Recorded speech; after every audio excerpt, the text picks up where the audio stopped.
Hi, my name is George Myhall, and this is the Office of Image Archaeology, my office. How many ever think that your life is much like this jumble of film?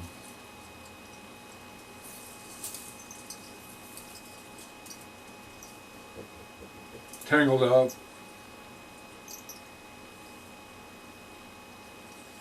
not really seeing through it.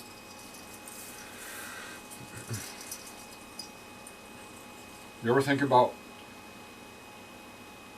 God, where you're at, and your salvation with the Lord, your walk with the Lord? Maybe you're not even there yet.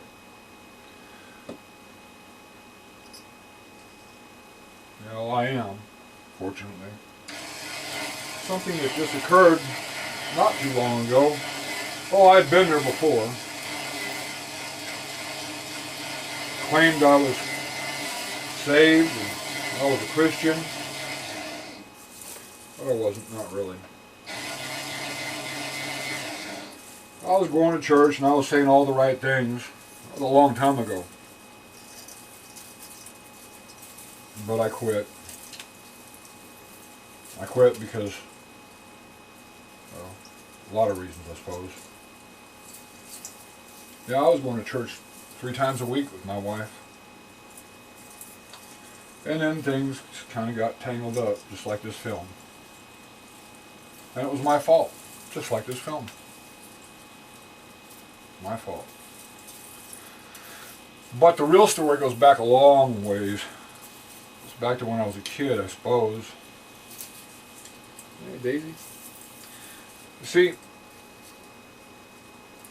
I grew up in a house that, while there had no godly people, God was certainly there. He was with everybody. He's in every house. And He's watching. And He chooses the time when it's right to make Himself known to you. Much like He did with me. He has a plan. Like He's got a plan for everybody.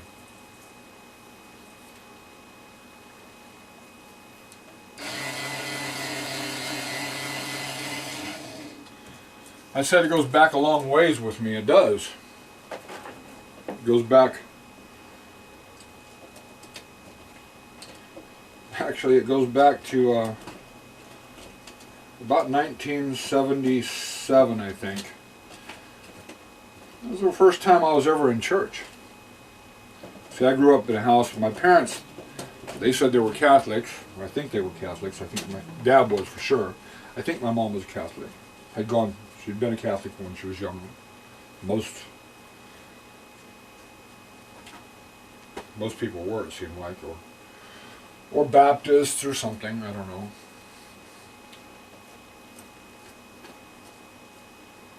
But I grew up in a house that had no God for its children, for the children in the house, because we knew nothing about it.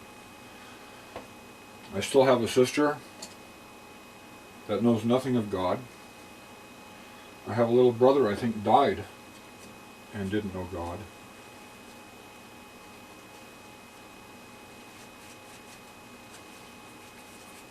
Or maybe he did in the end, I don't know, I wasn't there. He died of a horrible disease, that poor little guy. It wasn't a little guy either. My little brother, he was in Germany not long after Chernobyl blew its top. And that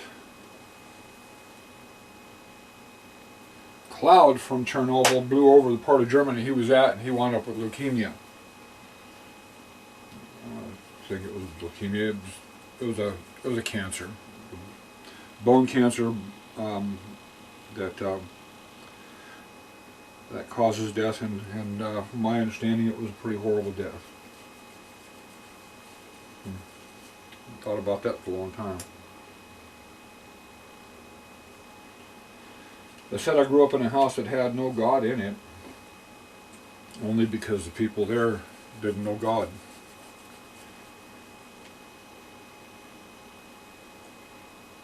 Eventually my mother was saved, baptized. I don't know about my father. Again, I wasn't there. They chose to move to Tennessee. They came to California when I was, in fact, I was born on the way to California. I was born in St. Louis, Missouri, the Show Me State. We'll talk about that later.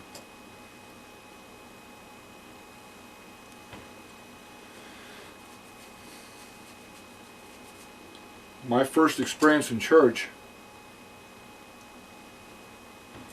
was about 1977, 1978, something like 1977, I guess it was. Wichita Falls, Texas. I was in the Air Force. I met this girl. Really, they say there's nothing like a farmer's daughter. I got to tell you, from my experience, it holds true. My wife is a farmer's daughter. My wife of 30-something years.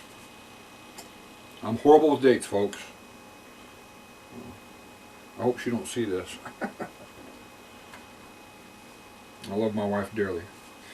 We were together 3 years before we got married. There was a separation prior to getting married, so kind of knew each other all over again.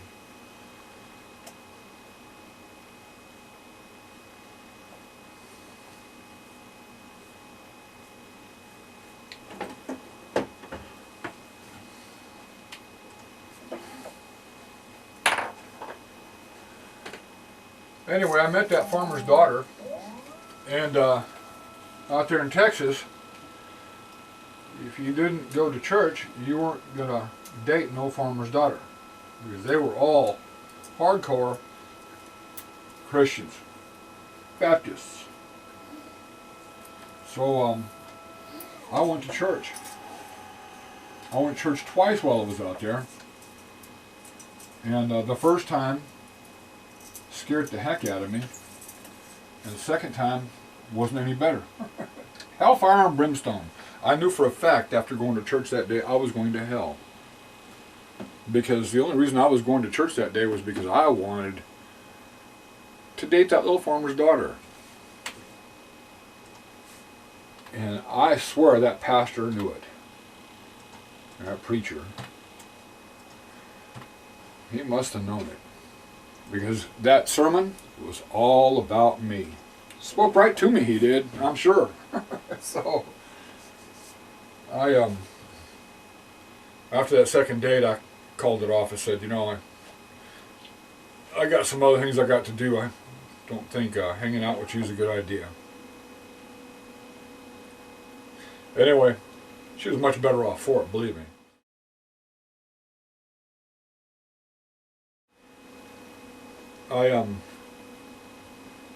The second experience came much later in life, but while in the Air Force, I met a gal I decided to marry. After 3 days. I don't know. I've always had a bit of a compassionate heart, and I felt sorry for this gal because she just seemed like somebody that needed to be rescued, and I thought I was going to be the one to rescue her. When in fact, it was me that needed to be rescued after I married her.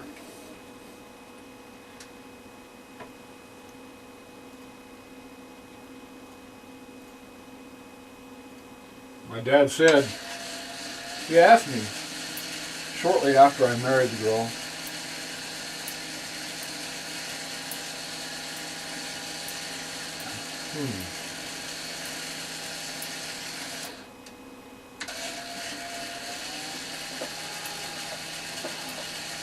He asked me shortly after I married her, says, you know you made a mistake, don't you? I said, yeah, I made a mistake, I know that. My folks have been married all my life. I mean, they were.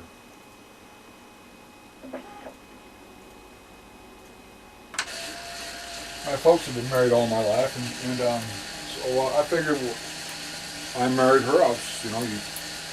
You stick with it. And I did. I stuck with it for a long time. I stuck with it for, a long time for a young man. 8 years is an eternity.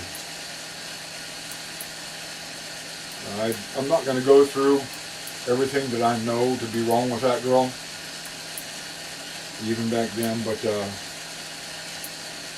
we weren't a good fit, let's put it that way. So I stuck it out for 8 years. Unfortunately, I had a little daughter, and she had to stick it out too. A lot longer than I did.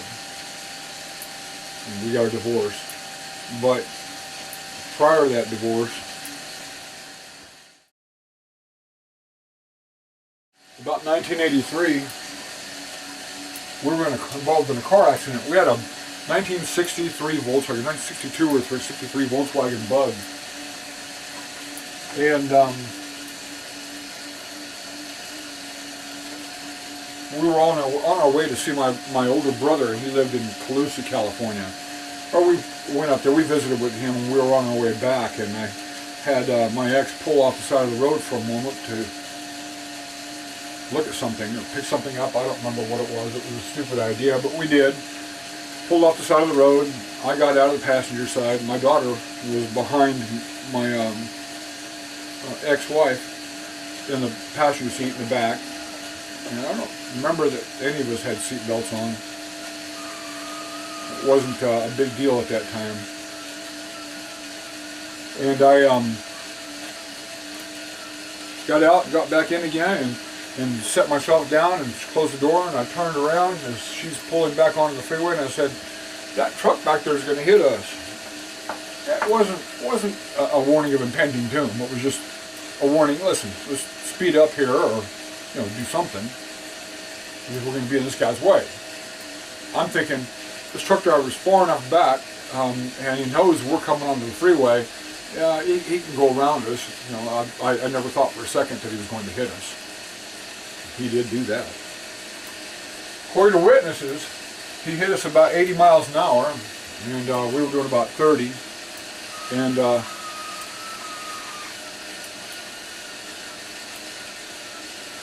that vehicle, that Volkswagen we were in, it endoed about 3 times in the air, and then landed on its side, spun around, and then flipped back up on its wheels. I'm sitting there, and my seat, the back of my seat, was crushed down, and I landed in the back seat. The momentum hurled me into the back seat with such force that I was embedded in the seat like this, and I had to have a man on each side. I only remember that part of it. I don't remember getting hit. I don't remember anything other than 2 hands pulling me out. Really, that's an interesting thought. I could have died that day. I wouldn't even have known it. Never thought of that. I mean, because the last thing I remember was telling her to speed up. I don't remember anything after that. So, very simply, could have died at that moment, and I would have never known that I died. Interesting. At any rate, so, yeah, we got hit, and my daughter, when when the rescuers came up, some other cars, they came on up, they said my daughter was standing on the other side of a barbed wire fence and screaming for her daddy. My ex-wife had gotten out, but my daughter went through the passenger side rear window behind the driver, out that window, and she went over a ditch, and she went over a barbed wire fence, and she went over another ditch and landed on a paved road, kind of a paved access way on the west side of I-5 between, just south of Williams. She went through that window,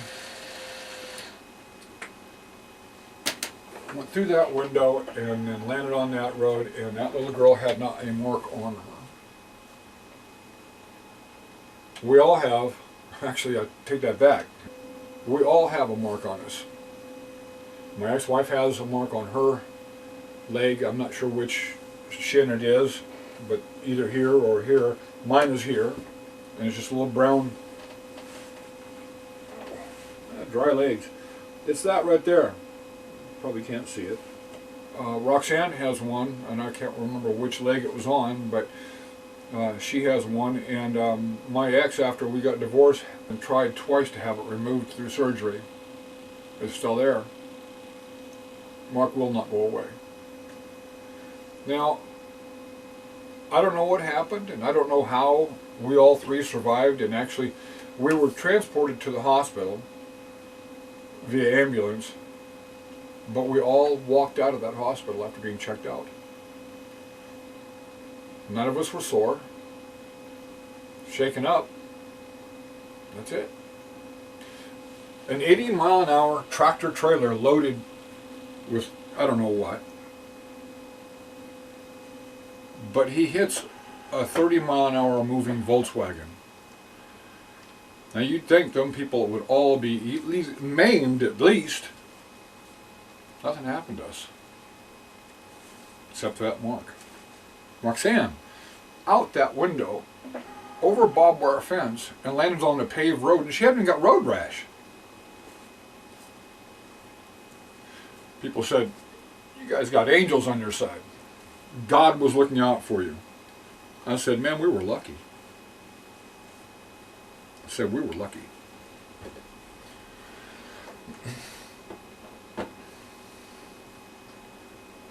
That was my first experience, true experience with God, and I didn't even know it. I blew it off. I mean, I just going, we were lucky.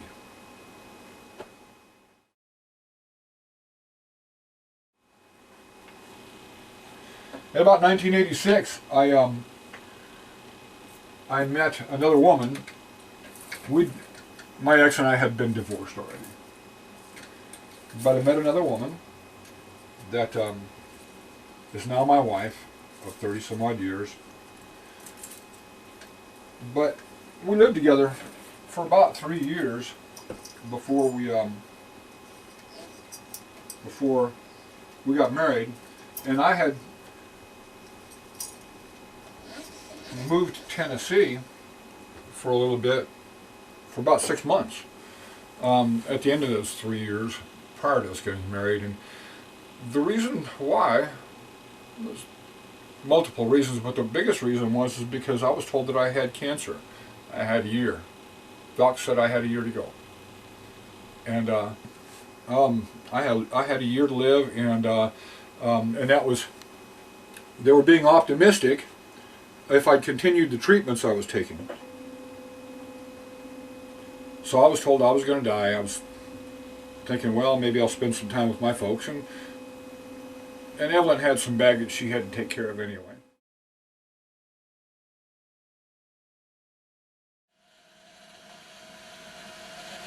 Well, I've gained some weight since I started this story 7 months ago. I discovered that in editing the story, there was a portion of the story where I was making a trip from Sacramento to Tennessee. I'm leaving Sacramento, leaving the woman I love, I care about very deeply, because I discovered that I've got cancer. The doctors have given me about a year under the current situation with the treatment that I was getting, and it was just not really doing anything for me. So I thought, if things go south the way that they say that they're going to, I want to spend some time with my folks out in Tennessee. So I went out and I purchased a Volkswagen camper van, pop-up camper van, specifically for that trip. Got a dog and loaded my stuff up. I didn't want to go alone. I'm now, I think I was about 31 years old or something like that, or 30 years old, but still young enough to for this to be a really sad situation. I'm a young man. I've got my whole life in front of me, at least I thought I had. And as it turned out, I did. Lucky. So I purchased that Volkswagen camper van. I think it's about a 68 camper van. I can't remember details. Dates, numbers aren't good for me. At any rate, Evelyn and I had issues, and had this not come along, it probably would have been better for her and I both if we did have this little rest, this little bit of time away from each other. As it turned out, we got married. But at the time, we thought we were splitting up, leaving each other for good. I never thought that I'd see her again because I thought I was gone. And I think she probably thought the same thing. So I got my camper van, I got my dog, I got things I want to take with me, I loaded them up, and she and I, we hugged and we cried, and we hugged and cried some more, and said our goodbyes, and I took off, heading for Tennessee. But as I said, there's a stop I should have made between Sacramento and Mount Juliet, Tennessee, and that stop in the story was Henrietta, Oklahoma. You see, my mom asked me if I would make a stop to see great aunt and uncle Ramey, some really ancient folks in Henrietta, and so I said sure, I'd do that, and we got out there and visited with them for about 4 or 5 hours when I got there. And right before I left, my uncle comes out he went back into one of the back rooms of the house, and it was a mobile home. Well, they lived in a mobile home park out there. And he went back in the back of the house, and he comes back out, and he's got a Bible. This is not the original Bible. That Bible disappeared a long time ago. But it was signed by somebody they respected at the time, and that was Jimmy Swaggart. We all know that Jimmy Swaggart's got some issues nowadays, and we know his history, and so I just look at the guy was human. He was a human being. He really messed up. We human beings do that sometimes. So he gives me a Bible, and they pray with me. They pray over me. They know what's going on. Mom has told them. And so I take the Bible with me, and I'm thinking that's really cool. It's a leather-bound book, but it's just a book. And it's not really a book that I'm too interested in. But out of respect for them, out of respect for my mom, and out of respect for the book, I take it with me. Because growing up, books mean a lot. You take care of books. So I load the dog back up. I get in myself. I got the book. I put it on the passenger seat, and we drive off. We're driving probably, gotten about 20 miles out of Henrietta, Oklahoma, heading east toward Mount Juliet, Tennessee, and it's about 5:30, 6 o'clock in early evening.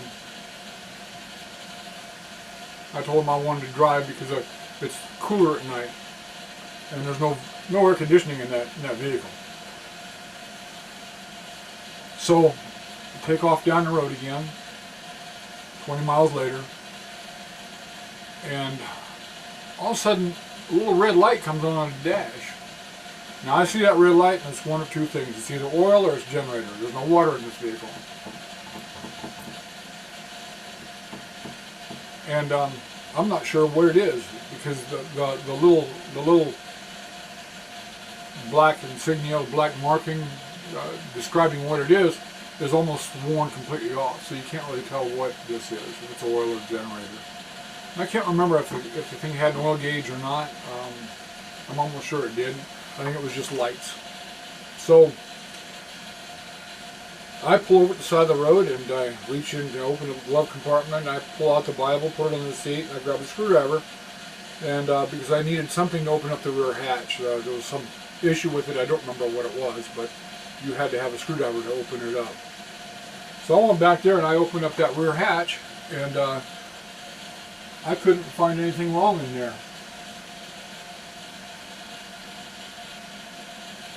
I'm digitizing a 16mm film. I couldn't find anything wrong in there. No smell. Checked the oil, it was good. The fan belt was good, which is fan belt, generator belt, same thing.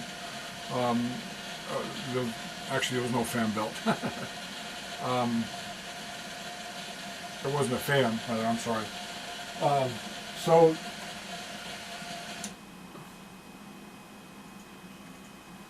So the generator belt is good and tight. The wires seem good and tight. There's no problems there. I got into the vehicle. I shut the hatch, got in the vehicle, put the screwdriver back in the glove compartment, and I left it open because I just automatically, you get in there, I tossed it in the glove compartment because I wasn't going to need it again. The hatch was already open. So I start the vehicle up to go back and see if I can figure out what's going on, and the light's out. Thinking, that's pretty good. I'm glad. I'm happy. My budget doesn't include all kinds of repair funds for this Volkswagen. So I go back and I shut the rear hatch and I get back in and I drive off. The dog's on the back couch back there, but I know she's going to want to get up on that front seat pretty soon. So I took the Bible and I put it in the glove compartment and I shut the glove compartment door. And got to probably 10 miles. And that little red light comes back on again. And so I did the same thing. I opened up the glove compartment, pulled out the Bible, put it on the seat, pulled out the screwdriver, went around back, opened up the hatch. Couldn't find anything. I did notice that there was a slight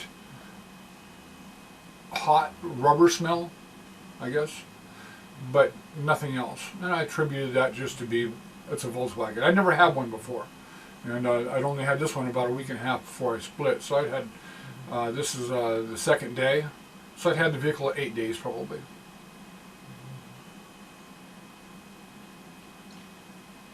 Can't find anything wrong back there.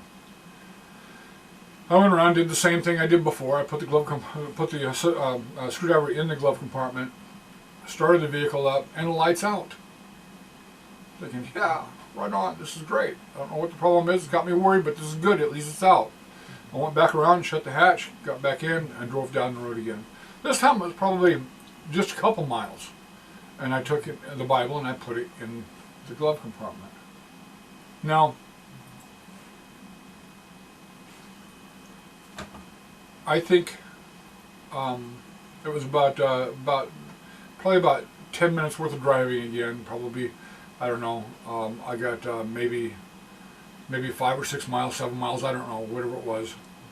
And the light comes back on, and I'm thinking, right now I'm getting this little tickle in my head, thinking, is there some correlation between that? Is there some correlation between me opening the glove compartment lid and shutting it? Is that what the problem is here? Is there some short in the wiring there someplace? Well, there's no wiring in it. There's no light in the glove compartment. I searched. Still, though, something's bugging me there. I got the Bible, put it on the seat, got the screwdriver, went around back and opened it up. And again, I can't find anything. Not a thing. So I reversed the procedure, shut the hatch, went around, got in. This time I shut the hatch before I got in because I'm thinking that light's probably going to be out again. And it was. Sure enough, light was out again. So this time I tossed the screwdriver in the glove box, and I picked up the Bible and I put it in the glove box. I shut the glove box door, and while the car's running, put it in gear, and I took off. And I got maybe a half mile, maybe a mile down the road, and the light's back on.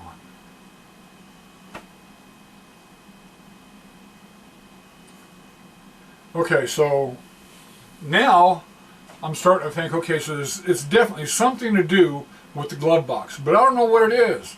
Maybe the screwdriver's hitting something. I don't know what it is, but something with that glove box has got to be causing my problem.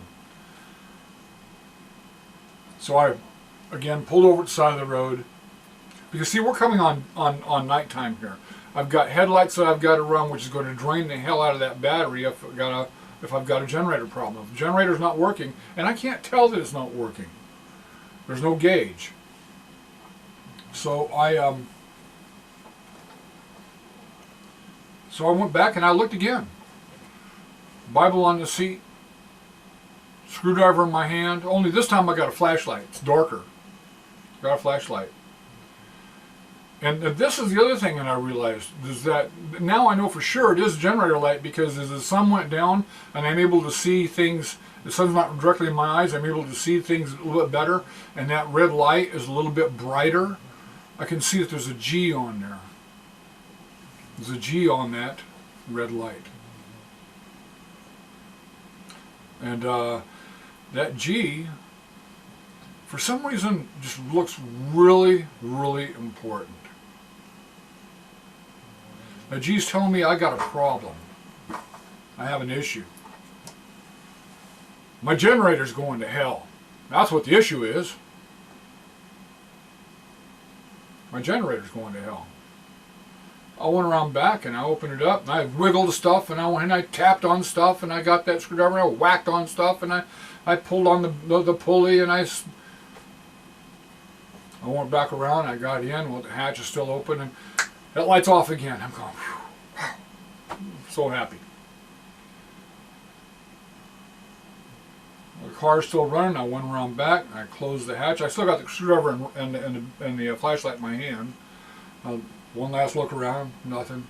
Shut the hatch, went back around to the driver's side, got inside, tossed both the screwdriver and the flashlight inside the glove box, and this time I shut the glove box door. I didn't put the Bible back in there. I didn't put the Bible back in there because something's telling me that is not a generator light. Some's telling me that's a God light. And God wants that Bible on the seat. He wants it right there beside me. He wants it right there in my eyes. He wants me to see it. He wants it in my mind. That's my God light. My God light is telling me to leave that Bible on the seat. God is speaking to me. God is telling me, leave that right there. My superstitious mind is telling me this. I left it there. I didn't take it away. I made the dog stay in the back end. And I made it all the way to Tennessee. I got to Mount Juliet, Tennessee about 3 o'clock in the morning the next night, I guess it was, because I did stop one more time. I never had any issues with battery. I never had issues with that red light again. I never had any more issues whatsoever. I got all the way from Henrietta, Oklahoma, well, probably about 70 miles from Henrietta, Oklahoma. From about that point, all the way to Mount Juliet, Tennessee, I never had a problem. Because you see, God was sitting beside me. My God light stayed off. As long as that God light was off, it meant that God was happy, because the Bible was right there. The minute that God light came on, God was unhappy. That was the wrath of God showing me that He's in control. He's the one that tells me, He's the one that's saying, you're either going to make it there or you're not. And maybe you don't believe, but I'm going to show you. I'm going to show you that without me, you're not going to get there. And in my mind, in my uneducated, my biblical uneducated, my religion uneducated mind, I only knew what I saw in movies. I didn't know anything else about God. I didn't know anything else about Bibles. I'd never read the Bible. I'd never even cracked one open. Never opened one in my life up until, well, again, there's just those 2 instances, but I still didn't. I may have opened a Bible at that church, but I doubt it, in the service, but I doubt it. Hymnal, maybe. Point is I made it to Tennessee, to Mount Juliet, Tennessee, and when I got there, and my brother and I were out looking at the Volkswagen a couple of days later. I told him what the problem was, and because now we were thinking about we're going to use the vehicle for something else, and went out there, and the light was on, and this time it didn't matter what you did, that light was not going back off again. My brother was a whole lot more savvy with electricity than I was, and he knew more about the electronic workings of automobiles. I knew a lot of things about cars, but I wasn't really good with electricity. We opened up the rear hatch, and he started wiggling around, and the bearings were almost completely gone out of that generator. You could wiggle the pulley and the shaft and everything would wiggle. A lot of black stuff, powder, came out. He says, I can tell you what your problem is. Your generator's gone. Now, I don't remember what conversation he and I may have had about my God light. Probably none. I probably never spoke of it to him.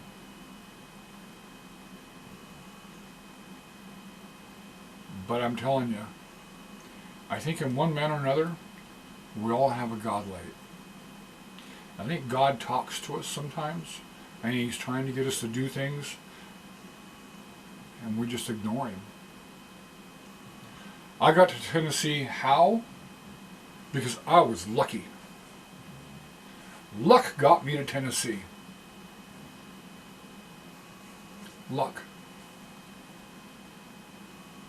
Or maybe not.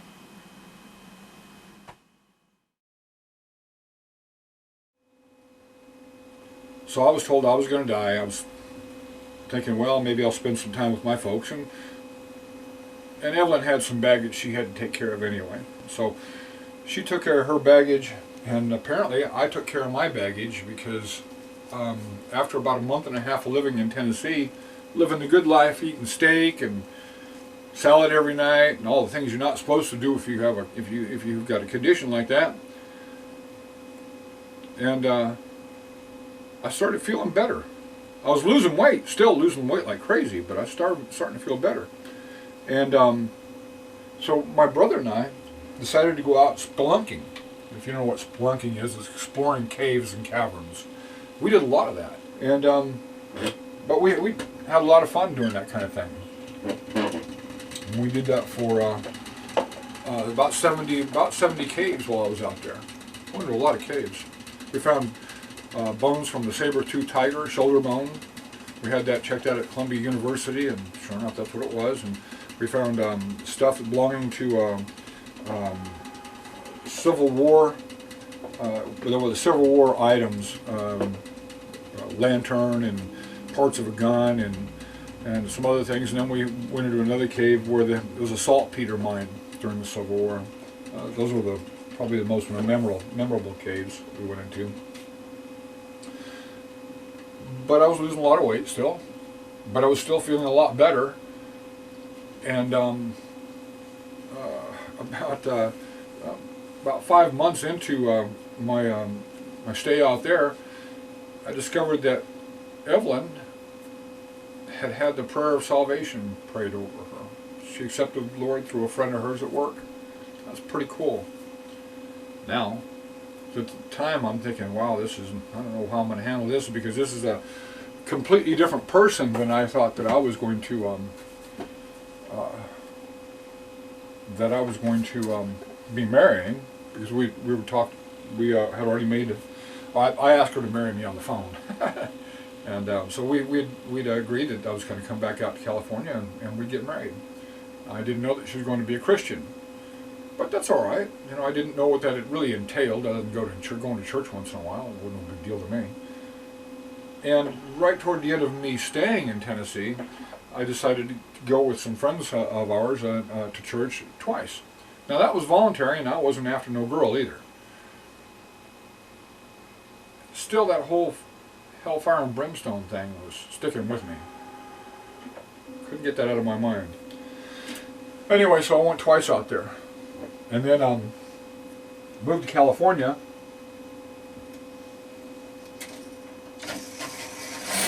Moved back to California, and we got married just a few days later, less than a week later. And I began going with her. And I accepted the Lord and got baptized and did all those things you're supposed to do. I did a lot of praying and mostly because we're going 3 times a week, once on Wednesday and twice on Sunday, and man, that food was good and the fellowship was all right. So I have no problem with all the rest of the stuff that you had to do. Thought I believed in God back then. I didn't. Thought I loved God. I didn't. God loved me. See, if you love God, you don't leave a church because you find out that the pastor is a human being just like you are. And that's what happened to my church life. The original pastor we had when my wife and I first got married, they decided to leave. The pastor and his wife decided to leave, and they saw the handwriting on the wall and the ungodly schools and situations that their children, their future teenagers were going to grow up in, and they didn't want that. They went back to, I think it was Missouri or St. Joe. And so they moved back there. We got a new pastor and his wife, and it turns out Ellen and I went to go play pinochle at their house one night, and I caught the pastor cheating at pinochle. And that blew me away. I already had a bad taste in my mouth because there was some of the folks in there that I thought were hypocrites, and now I've got a hypocrite for a pastor. Yeah, well, what I didn't know then was that it's not the people you're going to see. It's not that fancy building either. It's God. And if you haven't got God in your heart and you're going to church, you're going for the wrong reasons if it's just the food and the fellowship. Those are good, only a small part of it. God. So I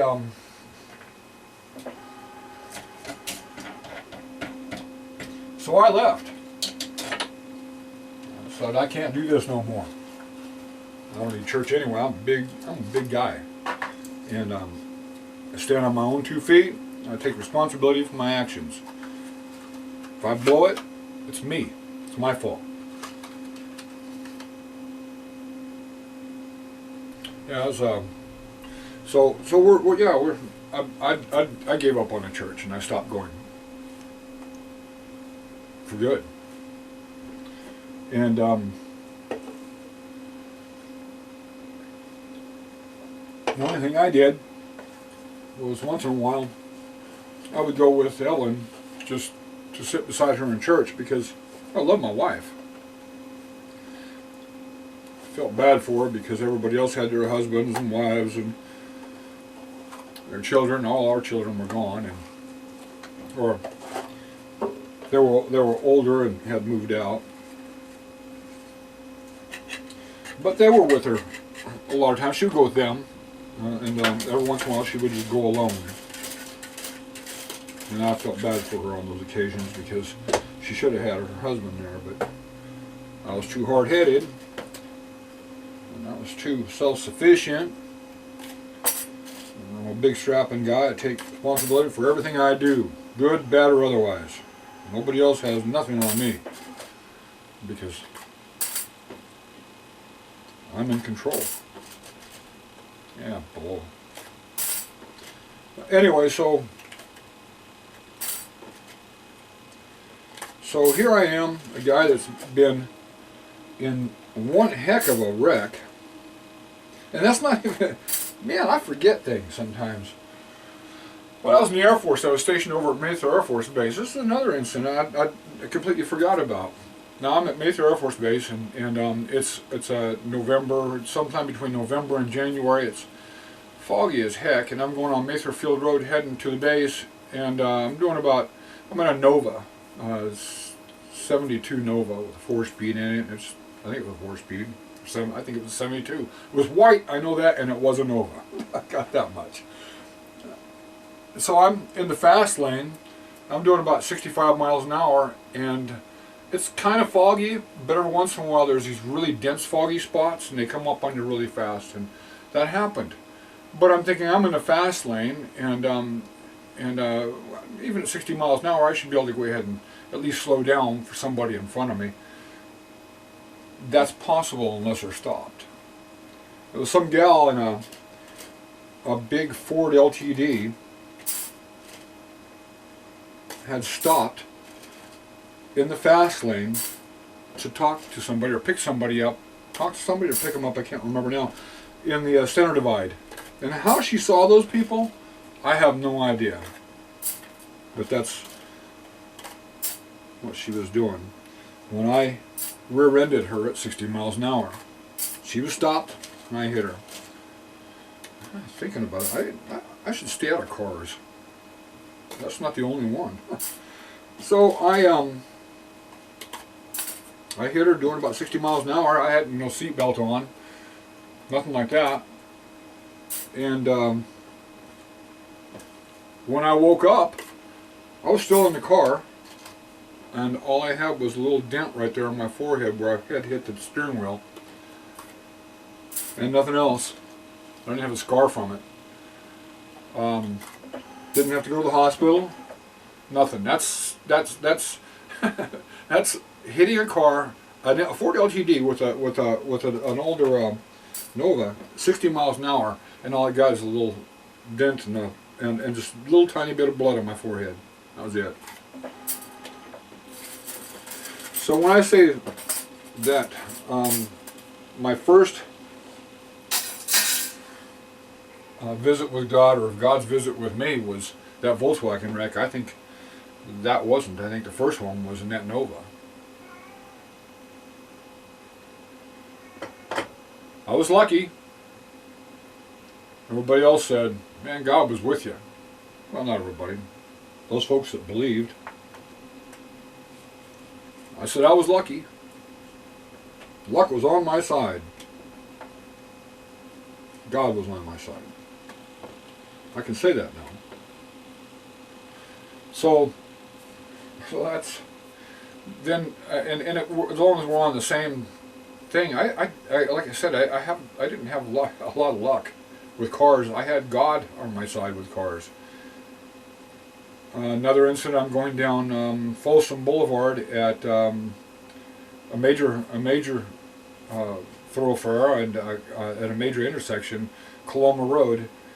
There used to be a 76 gas station. It's long gone, but there was witnesses at that 76 station said that a lady ran the light, and she was driving a big Dodge lifted crew cab pickup of some sort, or it's a great big pickup. I was driving a Dodge Polara, an ex-police car, and I'm doing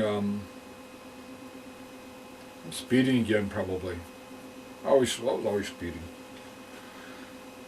Anyway, I T-boned her at the intersection, and she, but it didn't hurt her vehicle. It just spun her vehicle around and she took off. Me, again, I'm unconscious, but I've got a mark on me. That's 3 wrecks. Yeah, 3 wrecks. That could have very easily taken my life. And 3 times, I survived it. And how I did, at the time, I just figured it was luck. And just now talking about this, I'm thinking I could have died in either one of those very easily. My daughter, my ex-wife, could have died in the Volkswagen, me in the Nova or the Polaris.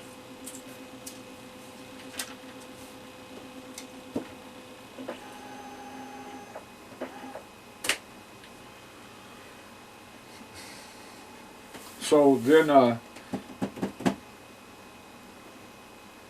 was supposed to, according to doctors, have died from cancer a long time ago. I'm still here. I'm still here.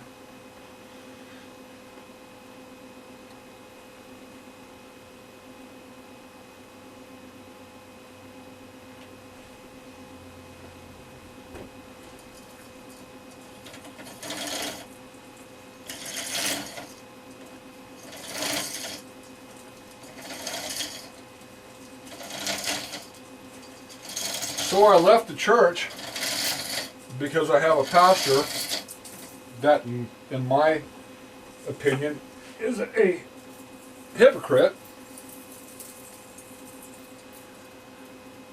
And as I said, I had the same opinion of some of the other folks in church. But Daisy, my goodness, girl.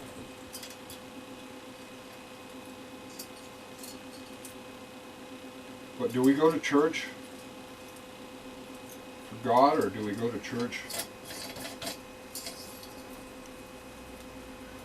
for the fellowship and the food? I was going for the fellowship and the food. No question about that.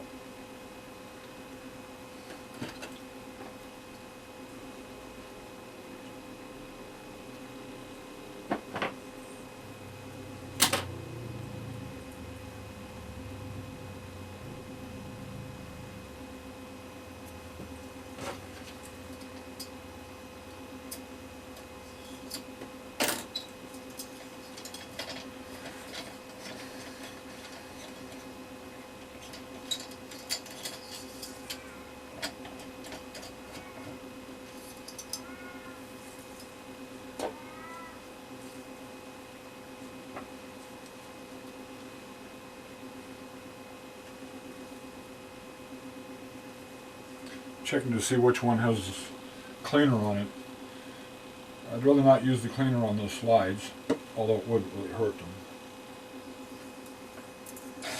What I'm doing here is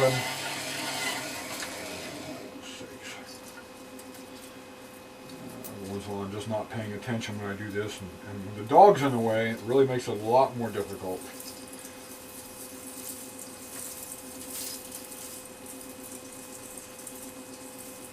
But I love the dog, so I can let her go.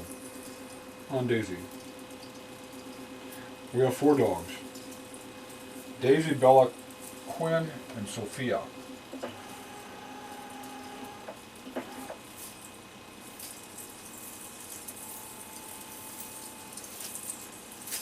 Yeah, life gets pretty tangled up, man, sometimes, just like this film. And just like I'm untangling it now, seems like that's what God did for me. Untangled my life. Just wish I knew where I put that spot of cleaner at.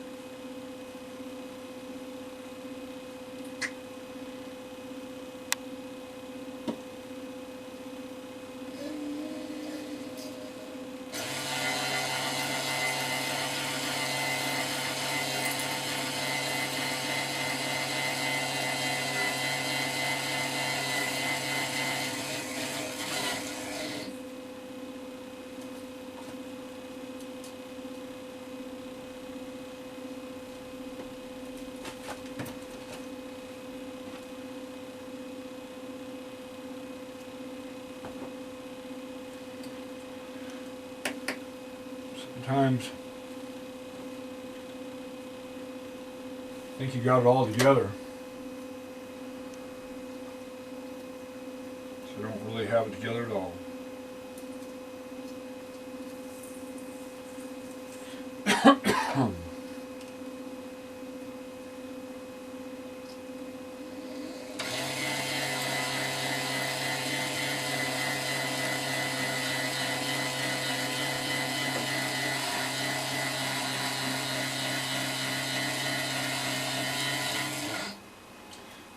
Well, I'm not a theologian of any kind, and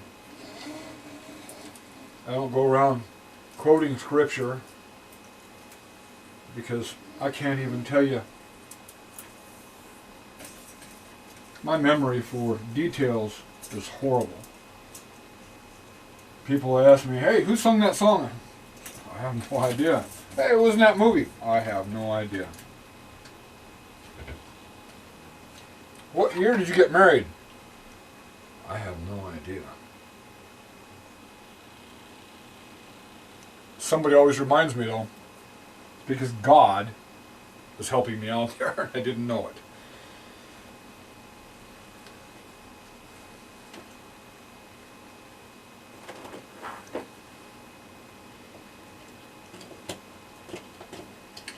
I'm scanning 35mm slides here.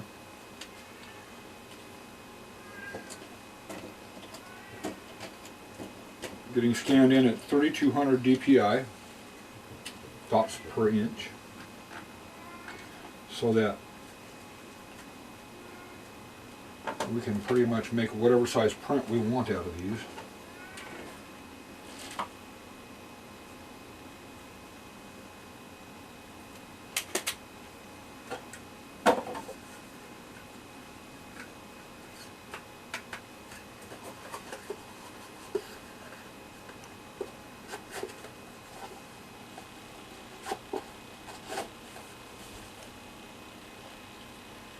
Aspen, Colorado, spring of 1957.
So I've survived 3 car accidents that should have killed me. I've survived cancer that should have killed me.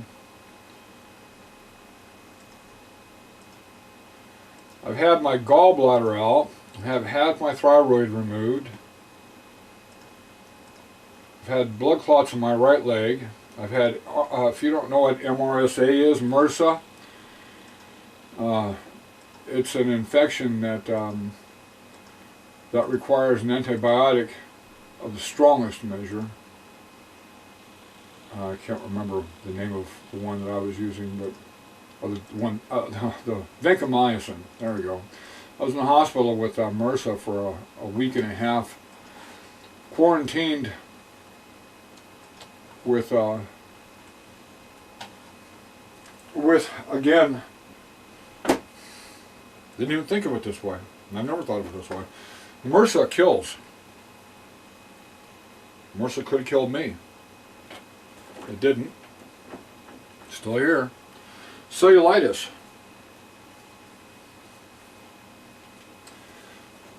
Cellulitis.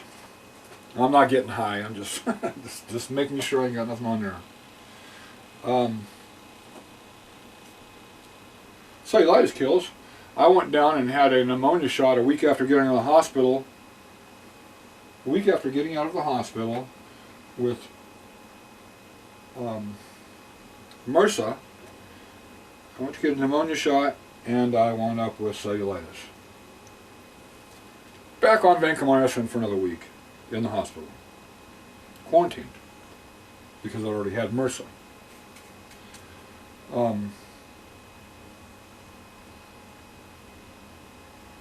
Jeez. I found out my thyroid was half or precancerous, and so they removed half of that.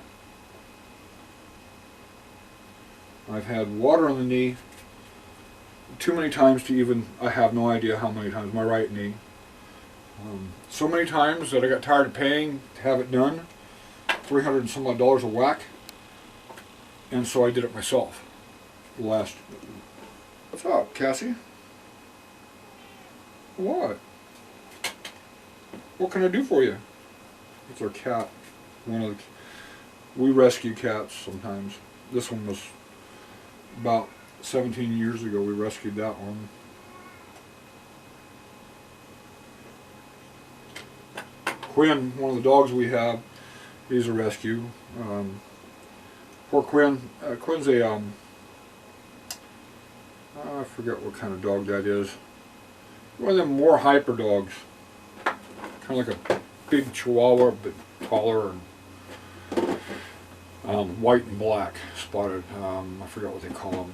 I made a commercial out of this particular breed one time. But at any rate, I mean, talk about luck. This poor guy, his dad dies of cancer, and his mom has dementia, so she has to be cared for in a home. He had no place to go, and so we took him. Poor guy.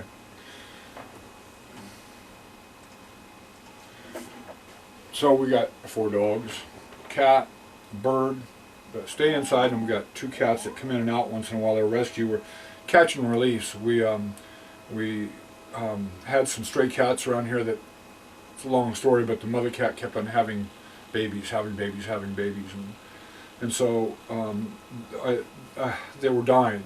She'd have a litter, and that litter would die of starvation. And no sooner had that litter gone, she was pregnant again. And so she was emaciated from the last time this happened. She was emaciated to the point where she couldn't hardly stand.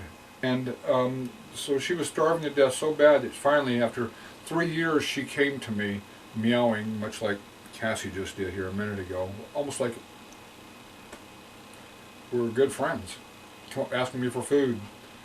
Well, I started feeding her, and then I started feeding the babies, and then we rescued her. We captured her and the babies, took them to Auburn, as a matter of fact, and had them fixed. Got them all shotted up and everything. 3 babies and a mama, and then got them back here. And after they were 2 weeks of some friends of ours took them, and they had a spare bathroom that the cats lived in until they could get out on their own again. We brought them back here, released them, and now 2 of the cats have become pretty much our cats. And the mother and one of the other ones we see once in a while, but at least they're not having any more babies. So, and they're great to have around to get rid of the rats.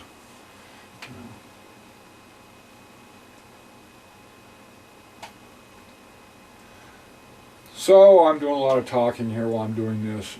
You know, it's just I've been thinking about this for quite a while because of the changes in my life in the last few years, I guess. So I was, with all the medical things, the reason I tell you about the medical problems is because with all those medical problems, they had me on all kinds of neat little pills. Some of those were those little white pills that get you addicted, and you have a heck of a time stopping. This is something else that's kind of funny about my life, is I've never had a problem stopping doing anything that wasn't good for me. I used to drink 151 Bacardi with a Budweiser back. That was my favorite drink of choice. I'd drink 6 of those and not remember how I got my car home after work that night. We'd go from work to a little place called Casa Maria's, and my manager and myself and 2 or 3 of the young ladies would go over, and we would get plastered. And then all of us just go home. And that was, looking back on it, I'm almost sure it was the company paying for all that liquor, but I didn't know at the time. So yeah, I was so drunk, blackout drunk. Never got in an accident, never got a ticket. And that was luck. That was luck. Sure it was. Sure it was.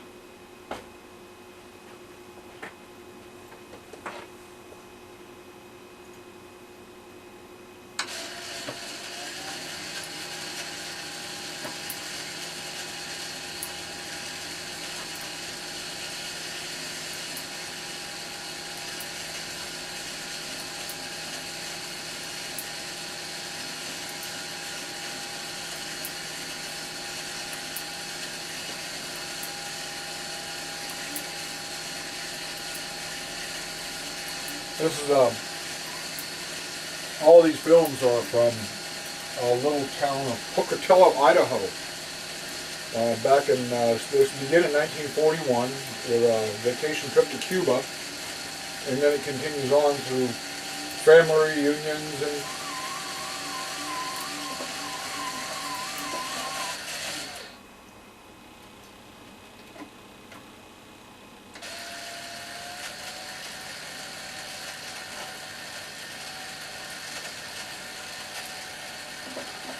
family reunions and vacations and just same thing that everybody does nowadays. Only thing is they did a little bit better because they knew they had a limited amount of film. So generally, when they got a shot, it was something that was fairly important to them. Unless it's vacation, then just film everything.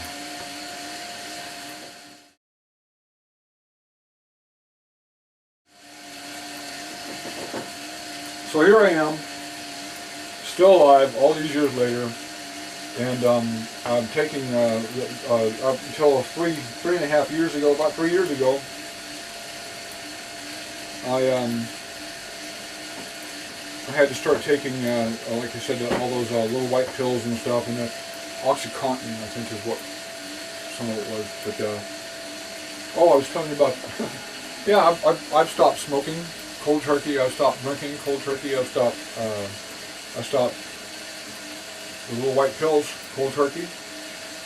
But in that case, I actually substituted pot, marijuana, for that particular. I had to have something because, or at least I thought I had to have something for the pain. And I think at the time I did. At the time, I mean, things were quite a bit worse than what they are now. It seems like things have gotten a little bit better. And so after 3 years of smoking pot, after going off the little white pills that everybody's trying to quit nowadays and having such a difficult time doing, I decided I was going to quit pot cold turkey. And so I, like everything else I do, I plan for it ahead of time. I put on a whiteboard in the kitchen, I put a big target thing on there, and then I put quit. And then it was the date, it was a Friday and 11:59 p.m. I don't remember the date, but it was the first full moon of this year. So that was my target date, and I've never missed a target date yet. And I didn't miss that one. On that day at 11:59 p.m. was the last time I've touched marijuana. That's been. Today's February 21st. Oh, my birthday was on the 16th, not February 16th. I turned 63. But no, I don't remember what the. It's been a good almost 2 months ago, I guess.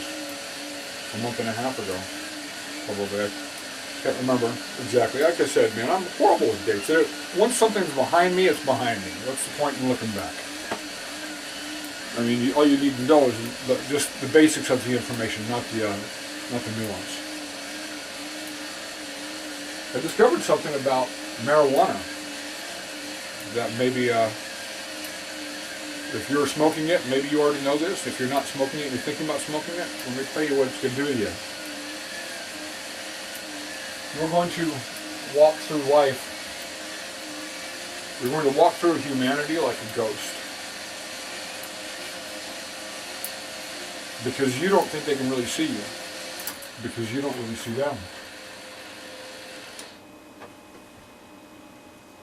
You don't think people can really see you, or you're not really communicating with them. You are, you're talking, but you're not really communicating with them. Your memory, really, that might be what my problem is now, is all that pot smoking. But you feel like best way to describe it is your words are like an empty cup. You're talking, but they don't mean anything. There's not really anything substantial there. You almost like a racing boat across a choppy lake. You're just hitting the crest of the waves while life goes on beneath you. That's my experience. Ouch. So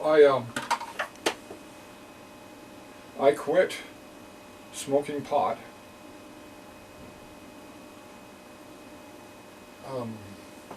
You can look that up if it really matters to you, but I quit smoking pot a while ago. First full moon of this year. And I've never looked back, and I'm happier than heck I did. I went through a few days of what do you call it, withdrawal symptoms.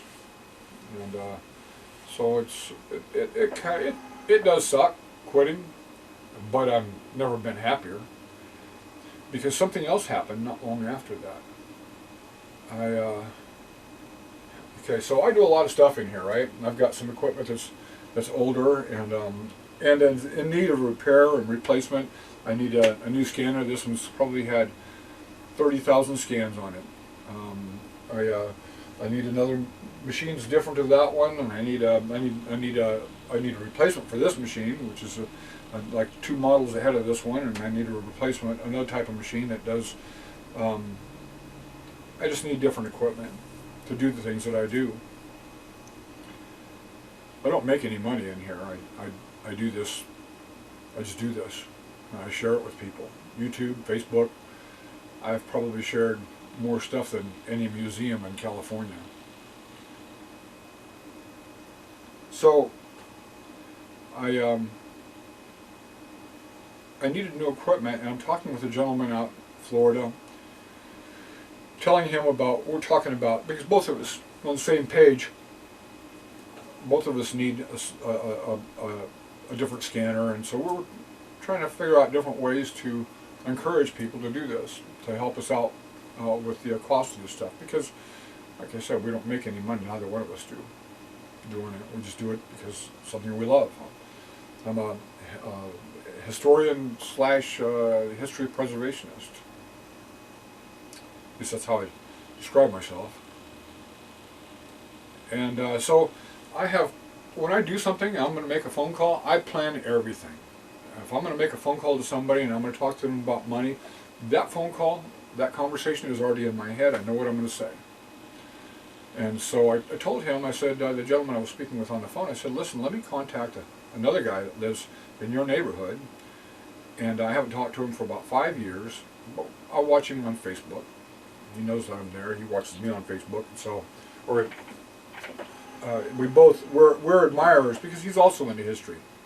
And we're both admirers of history and preservation of it. All three of us, as a matter of fact. So, and I don't think he'd mind if I mentioned his name, but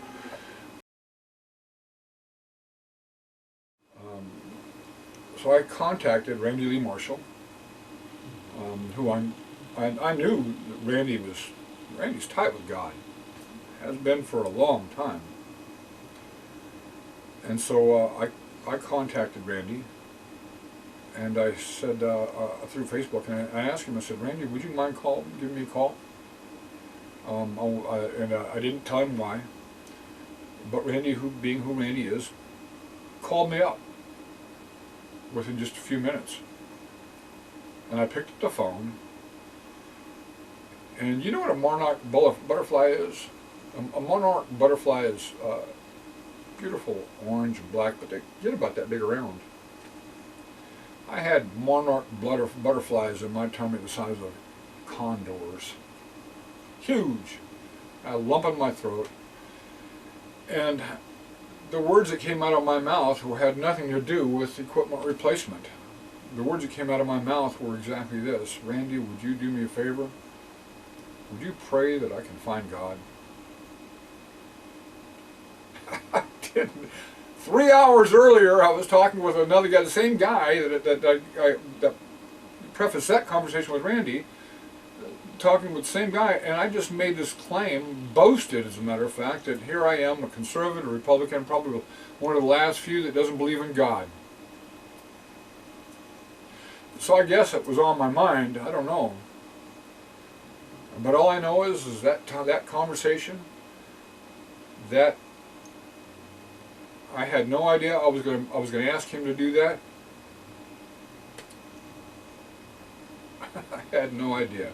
I tell people it's like being hit by a truck and God was driving, because that's how hard it hit me. My wife and I are holding each other and we're weeping while Randy prayed the prayer of salvation over us, and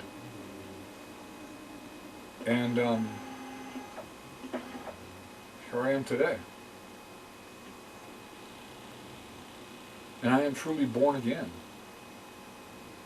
I love Jesus Christ, and I thank God for God. And if I think about all the times He has saved my life, For what purpose, I have no idea, because I'm nobody special, that's for sure. But he's got to have a reason. He's got to have a reason to save me from a Volkswagen wreck I should have died in, a Nova wreck I should have died in, a Dodge Polaris wreck I should have at least been hurt in, pretty bad. MRSA, half my thyroid gone. I've just had a lot of issues. I think God was trying to get my attention. I was smoking pot for 3 years, and I think what he was doing was wiping the slate clean. I think he wanted something fresh to work with. And when I woke up from marijuana, it was like waking up from a long, deep sleep. I was finally back. My brain cells were waking up. I'm a pretty good writer. I can write some pretty neat stuff. And I was able to use that ability again. Only thing is the things that I'm writing are not just my idea. They're coming from God, some of them. They've got to be, because I never wrote some of this stuff in my life. And I'm not a theologian, and I'm reading the Bible now for the first time, really reading it for the first time in my life, and I like everything else I do, I start from the beginning, and so I started with Genesis, and we're about halfway through Genesis now, but we read the Bible every night, and we pray every night. I pray every day. I thank God every day for allowing me to do this. And you know, little signs have been coming up over the years. This is a sign. I had a friend of mine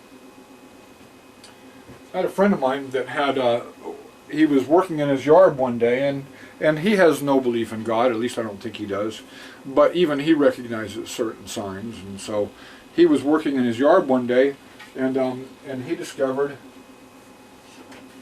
he dug that root up in his yard. Now he chopped it off there and there and there and there, but that was buried in his yard, and so he had it sticky. It was in a basement of his house in the corner, and I asked him if I could have it. He said, "Yeah, sure, take it with you." That was about 2 years ago. So I think God has been really, really watching me. I think he's been prepping me, because one of the things that I want to do most in life right now is I want to be a good influence on other people, and I want to bring other people to the Lord. I'm never going to be a pastor, and I'm never going to be a theologian, I'm never going to be I'm just going to be me, doing what I do. And I just want other people to know my joy. It's not all perfect. It's not all peaches and cream. There's issues still. I mean, I'm still a human being. I still mess up. But I don't cuss anymore. I'm not smoking pot anymore. I'm not drinking. I've never been a womanizer. At least I don't think I have. Going back, I've got some guilty thoughts even there. Somehow God always saved me from myself.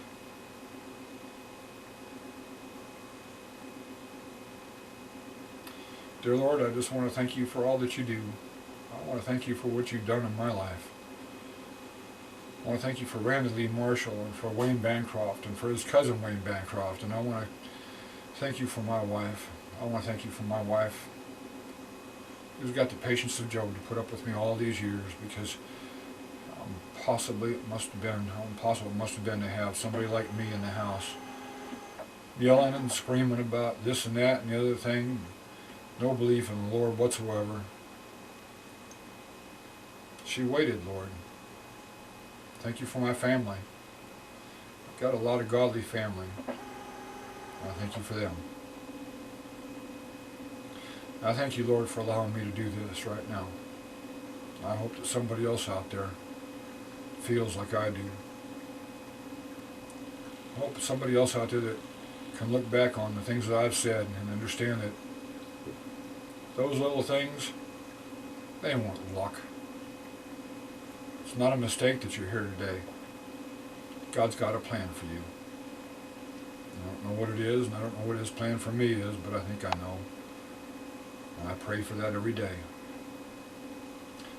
Lord, fill my words like an empty cup. Fill them with your power and guide me, Lord, to do the things that you want me to do. Things that would make you happy. Because I know if I'm doing it, it's going to be making me happy. I'm a human being. We humans don't do much without the incentive of happiness or money. Thank you, Lord. Amen. Like I said, even that, I'm a horrible person at praying. That's the best I can do. At least right now. Give me about 6 months. I'll get better.